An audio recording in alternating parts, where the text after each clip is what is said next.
President Gardiner, welcome. Good to be here.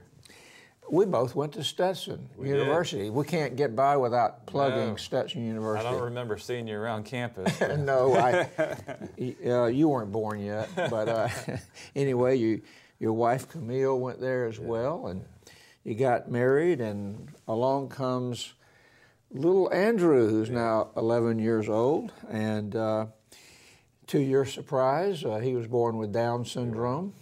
It changed your life, both you and your wife, and you are now Senate President, Florida Senate, and the birth of Andrew was something that is now affecting what you're doing as Senate President. Let's try to bring those events together. How did you feel when Andrew was born and you were bringing him back home from the hospital? I was a member of the Florida House at the time, and we had no idea that Andrew was going to be born with Down syndrome.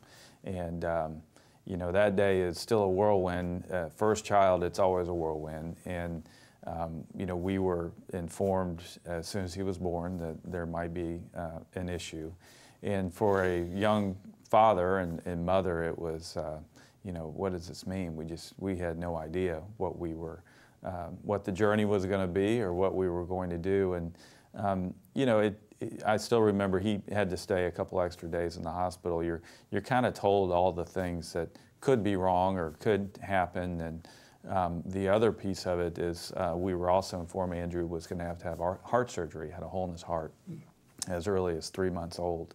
And you know, you just don't know, are you even going to leave the hospital? And as a father, you know, that can be a bit overwhelming, and families go through this all the time. But he was a fighter, and they said, well, he may be here a couple weeks, and he was there, I think, 4 or 5 days. I still remember they would try to wrap him up, as they do with most babies when they're born, and he had one arm he kept trying to get out.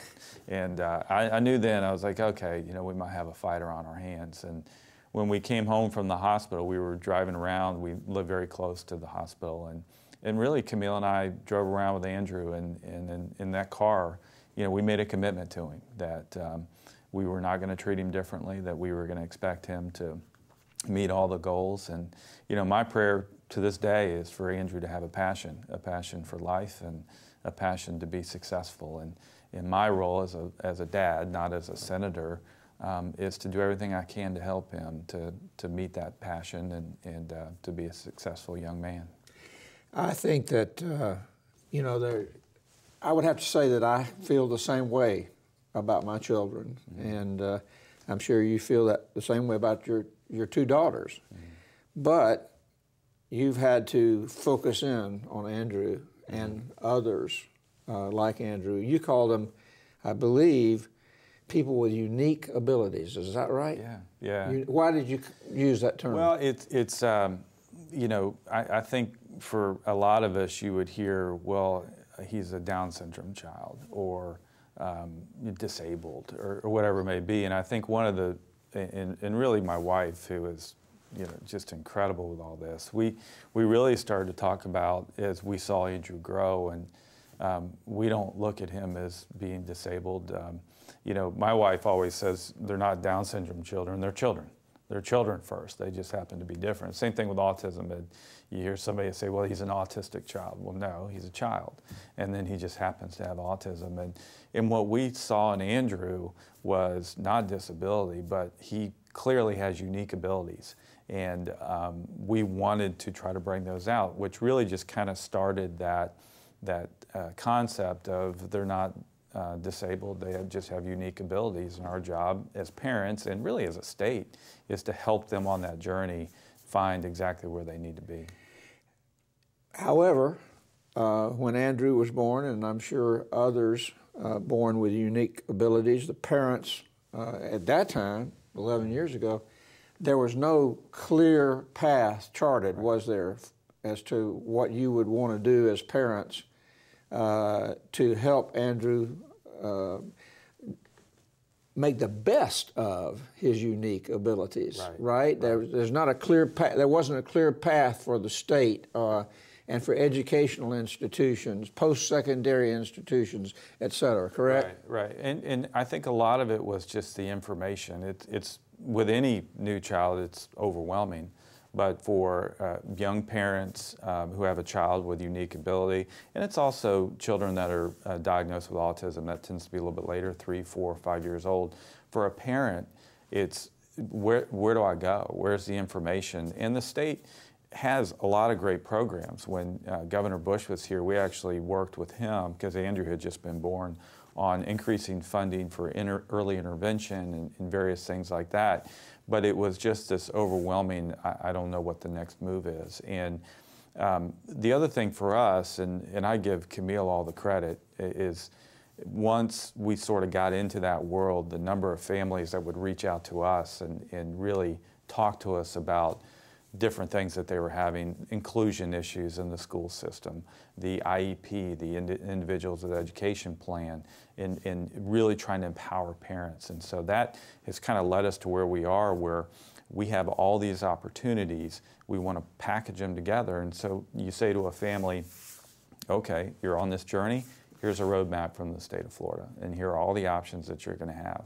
And you can pick and choose public school, private school, homeschool, our scholarship program, McKay, but then ultimately the post-secondary option, whether it's vocational training or a 4-year institution. All right, let's break that down a little bit.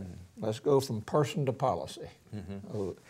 And talk about that roadmap, that policy area, the package of policies that you've been working on now, not just this year or whatever, but for a number of years. Parents have a child with unique abilities in Florida, and we get through the end of this session or next session. What would you like to see parents have available to them as a result of your work and the work of others that are helping you? Well, over the last couple of years, really my good friend and partner John Thrasher and I worked on a couple of things. Number one, last year we eliminated the special diploma, because what was happening is a child with unique abilities would come out of the school system with a special diploma with very few options at all. And so we said, okay, we want these children in a regular classroom. They need to be included, and they need to be given an opportunity for a regular diploma so that when they leave, they have the ability to live independently or go to a vocational location. Special diploma sometimes meant that the child was not included. Yes, absolutely. And one of the things that we did over the last, I think it was last year, the year before, we became one of the first states to actually have a definition for inclusion. Many school districts said, oh, no, we include children with unique abilities. They'd bring them in for art, and then they'd send them back to the other classroom. And that's not our definition of inclusion. And many school districts have embraced it. Some do a pretty good job. And what we wanted is, once you eliminated that special diploma, is really the next step now is that post-secondary option for individuals with unique abilities. All right, let's move into that. And that's kind of on the deck for this year, right? It is. And what does that really mean? Yeah, so when we said we wanted to do this post-secondary option, we actually had groups come to us and say, well, we have a program over here, we have a program over here. A lot of us are familiar with UNF has a program, FIU has a program, but there are others that have programs. But even as a state senator, we were not aware of all these different programs. A lot of them were just a group of parents got together in a local community and said, we want to have something at the local college for our children. Allison Tant, who's a friend, actually has been very involved with TCC here in Tallahassee. And so we said, look, why don't we incorporate something into our school system for those families that they can see, here are all the options. Once you find what your child's unique ability is, what their passion is, here are locations that you can go for post-secondary options and actually learn something that allow you to have the independent living that we all desire for our children. So this is basically a coordination and information gathering service, so people would know what's available. Yeah, it's coordination, it's financial support for those families. A lot of these families never participated in prepaid for various reasons. They just maybe didn't see an opportunity for their child. So we created a scholarship program last year that allows for using that money for therapies and different things like that, but they can also roll over portions of that money that they ultimately can use for post-secondary Let's options. slow down for that one for a minute, because I'm sure people will be interested. This is the Personal Learning Scholarship. It is. And you is. started last year. We did. And it was for people with autism and... What we did, we used a definition that APD uses for individuals with What is unique APD abilities. for those that don't know? Oh, Agency for People with Disabilities. Okay, gotcha. Maybe it should be people with unique abilities. Maybe Okay, we'll put that we'll on work the on list. that. Yeah, but we used their definition. We went small, and just to give you an idea, this scholarship, it allows for up to $10,000 a year for a family to get the money, and they are in control of it. So they can say, we want to do therapies or we want to do tutoring to help our child. This year, we hope to expand that because we only had enough for 1,800 scholarships last year, and we had over 5,000 families apply for those scholarships. So you're hopeful to really expand that this year? We'd like to, and mainly within the autism spectrum. We went on with a tight definition, and we hope to loosen that up a little bit so families can participate. I noticed that you're also reaching out to the private sector, encouraging them to hire people with unique abilities and becoming partners in all of this? Yeah, and that's kind of it all sort of plays together, because once you've done the post-secondary and somebody's learned a trade or been educated, mainly in technology, because it's such a big thing for individuals with unique abilities, we want to work with the business community on hiring individuals. There are a lot of businesses that do great work with families, Publix, Walgreens, others, but the state ought to recognize them, and we ought to give them the incentive to do that.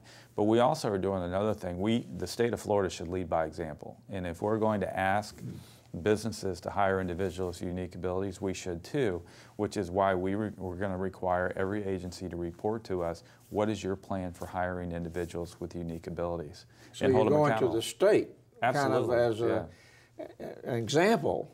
Yeah. Really, let's get out front with the state. Yeah, well, we should. If we're going to ask businesses to be partners with us, we should lead by example.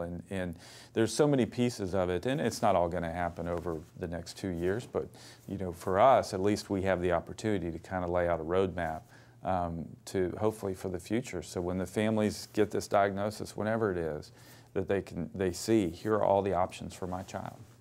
Mr. President, good luck and thank you. Thank you. It's good to see you.